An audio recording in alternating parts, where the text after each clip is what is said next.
Tak bisa dipungkiri bahwa permainan skuad Garuda era sekarang ini memang mengalami peningkatan yang cukup signifikan. Tim Garuda yang dulunya gemeteran cuma lawan tim-tim ASEAN, kini mereka siap untuk turun lapangan menghadapi tim-tim papan atas. Memang secara umum materi timnas Indonesia ini udah bagus, tapi secara kedalaman skuad jelas ini masih sangat kurang, terutama ya di barisan tengah dan juga depan. Maka dari itu setelah nanti urusan Kevin Dykes kelar, mudah-mudahan PSSI bisa segera memproses nama-nama lain yang sudah masuk list seperti Jairo, Ole Romani, Mauro Zylstra, dan Miliano Jonathans. Tapi ya kehadiran para pemain keturunan ini tak serta-merta disambut apik oleh beberapa pihak. Bahkan mantan pemain angkatan STY Stefano Lillipali bak melontarkan sindiran terkait komposisi skuad yang kini diturunkan oleh Coach Shin. Patut diakui bahwa saat ini Coach Shin memang selalu menurunkan Rafa Strike dan Ragnar Oratmangun di posisi depan. Nama-nama seperti Hoki Caraka, Dimas Derajat, atau Ramadan Sananta bisa dibilang sangat jarang dipilih sebab urusan taktik dari Sintayong sendiri. Nah, Stefano Lillipali menyoroti tak dipanggilnya rekan setimnya Ramadan Sananta dalam lawatan tim Garuda di Bahrain dan Cina kemarin. Menurut saya Sananta ya ini satu striker lokal yang terbaik di Indonesia buat saya yang masih muda. Bagi Lillipali potensi Sananta masih bisa diasah karena usianya yang juga terbilang masih muda.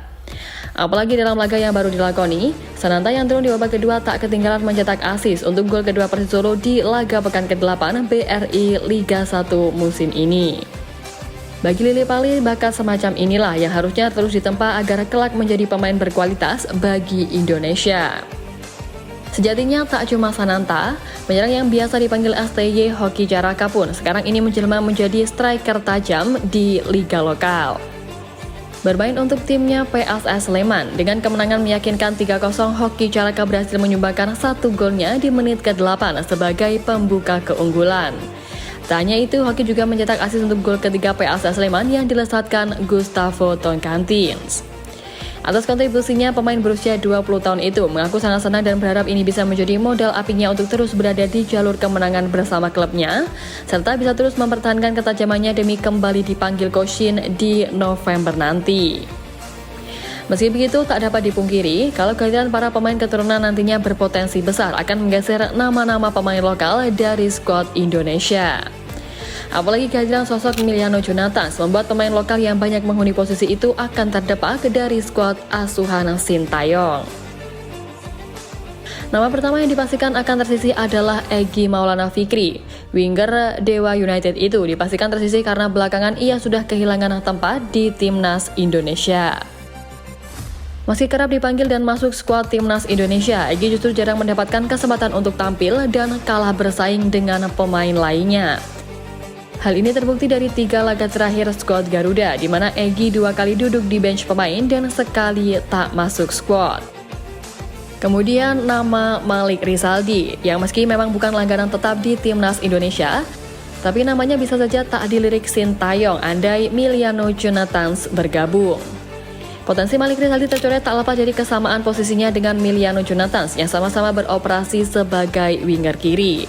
Di samping itu, Malik Rizaldi juga bukan pilihan utama Sintayong, yang terbukti ia baru 4 kali dipanggil ke timnas Indonesia dan baru bermain sebanyak 2 kali. Berbanding terbalik dengan Egy dan Malik, potensi Witan Sulaiman tersingkir dari timnas Indonesia sejatinya terbilang kecil meski Miliano Jonathans bergabung. Tapi jika Witan tak kembali ke performa terbaiknya, maka posisinya sebagai starter di sektor winger kanan akan diambil alih oleh Miliano. Belakangan pun performa Witan disebut-sebut mengalami penurunan. Hal ini terlihat dari 2 penampilannya saat melawan Bahrain dan Cina di bulan ini.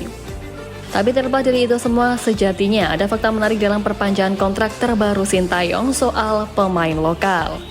Ya, Coach Shin tak cuma diminta merealisasikan target-target yang telah dicanangkan PSSI. Dalam kontrak tersebut juga ada perjanjian yang telah disepakati oleh mantan pelatih timnas Korea Selatan di Piala Dunia 2018 tersebut. Perjanjian itu adalah soal Sintayong yang harus menyaksikan pertandingan Liga 1 untuk mencari pemain-pemain yang berpotensi memperkuat timnas Indonesia. Selain itu, hal tersebut juga bertujuan agar komunikasi Sintayong dengan pelatih Liga 1 berjalan lancar.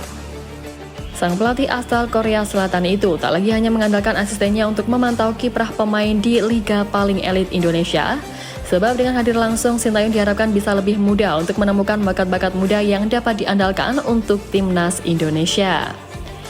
Apalagi agenda Piala AFF atau ASEAN Cup 2024 yang kian mendekat, membuat Sintayong kemungkinan besar tidak akan bisa mengandalkan pemain-pemain yang bermain di luar negeri untuk ASEAN Cup yang tak masuk dalam kalender resmi FIFA. Maka dari itu, mau tak mau, Coach Shin harus memantau langsung kualitas dari para pemain Liga 1 untuk diproyeksikan di ajang tersebut. Kendati demikian, sejatinya SCY memang sempat mengaku kalau ia tidak menutup kemungkinan untuk memanggil pemain baru dari Liga 1. Ya, seperti yang kita semua juga tahu, beberapa waktu lalu SCY memanggil Malik Rizaldi ke timnas Indonesia. Pemanggilan itu pun tidak lepas dari penampilan bagus Malik Rizaldi bersama Madura United di BRI Liga 1 musim ini. Pastinya akan dipantau terus untuk Liga 1. Jika ada pemain baru yang bagus, pintu selalu terbuka. Yang penting pemain bisa menunjukkan perkembangan yang baik, ujar STY. Selain itu, STY juga sempat membuat pernyataan menarik saat menerima anugerah pelatih pria terfavorit di Santini Jebret Media Awards 2024 dengan menyinggung masalah pemain naturalisasi. Dan perkembangan sepak bola Indonesia saat ini akan jadi lebih stabil, jadi mohon dukungan luar biasa dari masyarakat. Kalau kita bisa naik 50 peringkat ranking FIFA, sepak bola Indonesia tidak mudah dikalahkan. Tolong sekarang melihat dengan sudut pandang yang lebih besar. Apalagi kalau kita bisa lolos ke Piala Dunia dan sepak bola kita semakin besar. Kata STY menegaskan.